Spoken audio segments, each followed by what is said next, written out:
행가도화가 자꾸 망가지잖아요. 네네네. 주로 어떤 때 망가져서 수리해달라고 하나요? 행가도화가 망가진 걸 가서 보면 네. 그냥 경미하게 망가진 경우도 있는데 네. 거의 반파 될 경우 그런 경우가 많아요. 그 경우는 지게차로 물건을 적재해서 가다가 지게차 앞이 안 보이잖아요. 물건 들고 가다 보면 번쩍 들지 않는 이상은 그 위치를 잘 알고 그 지게차를 늘 사용하던 사람은 괜찮은데 한번 와서 누가 사용했다 그러면 모르고서 부딪히는 거죠.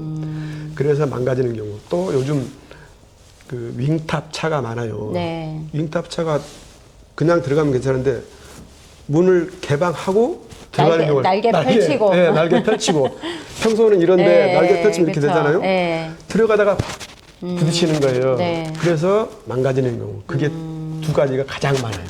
네. 그렇죠. 행가도어는 아무래도 그 네. 물류창고라든지 네. 공장에 그 입출고하기 위해서 차량이 드나드는 네, 그렇죠. 도어다 보니까 차량에 많이 그렇죠, 그렇죠. 부딪히는 경우가 네, 많겠네요. 특히 이제 팔레트에 적재한 것들을 내리고 올리고 하는 지게차가 네.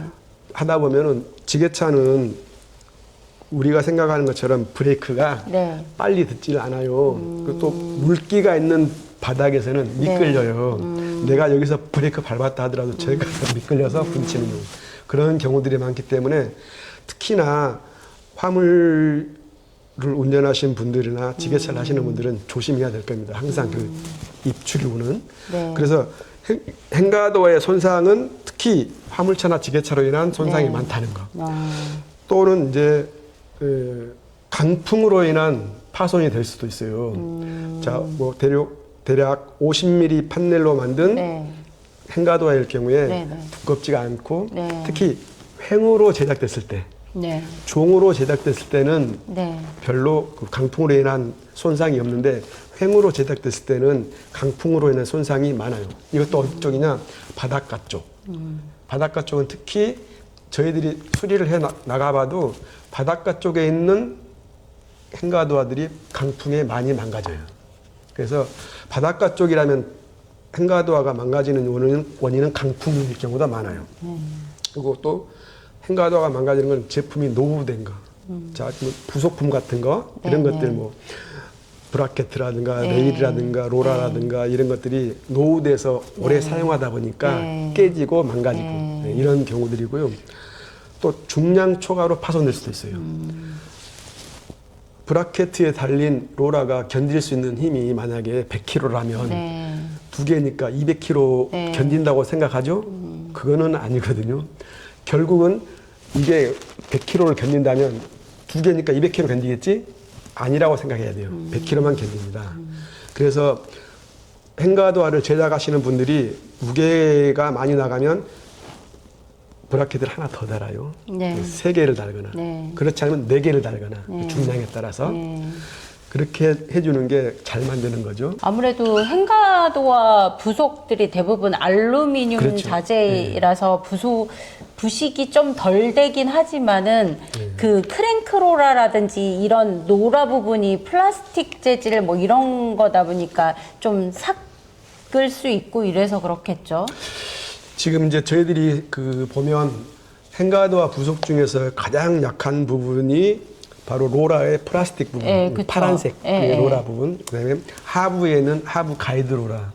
네, 로라에 예, 붙어 로라에 있는 붙어 있는, 방진구, 예, 예. 그 고무 방진구. 예, 예. 그런 것들이 많이 망가져요. 예. 결국 가서 보면 그것이 망가져서 네. 가이드 로라, 가이드 바도 예. 찌그러지고 네. 위에 트랙 레일도 네. 망가지고 네. 그런 경우들이 많아요. 그러다 보면 중량을 못 이겨서 끊어지니까 네. 이제 판넬 모서리 부분이 네. 브라켓에 달려 있는 부분 그런 부분들이 망가져요. 예, 그렇게 되더라고요. 행가도화가 파손됐을 때 수리하는 게 좋을까요? 교체하는 게 좋을까요?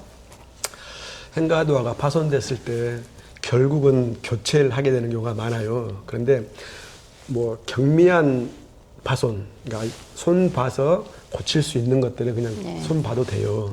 그러나 판넬 자체가 완전히 찌그러졌거나 네.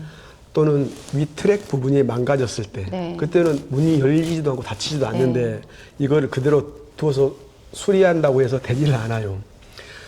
그럴 때는 교체를 해야 되고 경미한 것들, 트랙이 망가졌을 때는 트랙만 교체, 네. 로라가 망가졌을 때는 로라만 교체, 뭐 가이드만 교체. 네. 그러나 판넬 도화 자체가 완전히 파손돼서 찌그러졌다. 네. 이럴 때는 판넬을 틀 수 있나요? 안 되잖아요. 그래서 그럴 때는 교체를 하시는 게 좋을 것 같습니다. 이거 뭐 건축을 많이 하시는 분들은 다 아시겠지만 뭐 지금 행가도화에 대해서 얘기를 했잖아요. 네네. 근데 스윙도화, 행가도화 이게 뭐 무슨 차이지 이렇게 모르시는 분들은 있을 수 있으니까 설명 한번 부탁드릴게요. 스윙 도화는 주로 사람들이 통과하는 문들 사용하는 문이고, 그다음에 행가 도화는 사이즈가 크기 때문에 화물차나 지게차가 네. 많이 통과하고 사용하게 돼요. 네네. 그러다 보니까 행가 도화는 대부분 사이즈가 크겠죠. 네네. 차가 들어가고 나가고 해야 되니까. 네. 그런데 스윙 도화는 사람만 들어갔다 나갔다 하기 때문에 작아요.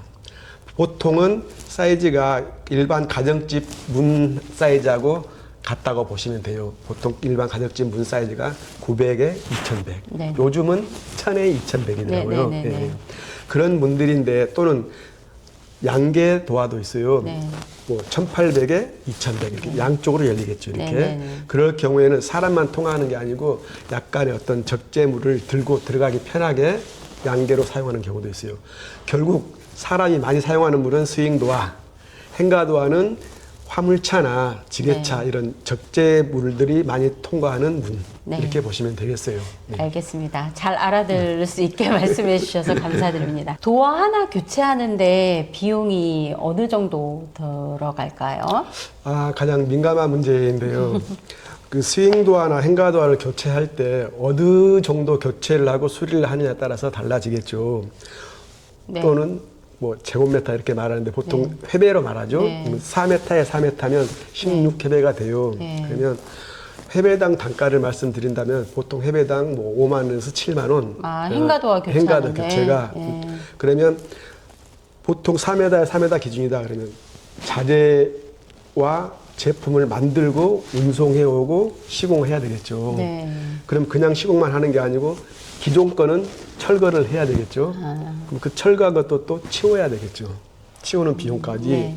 그래서 한 그 정도 사이즈라면 보통 150에서 200.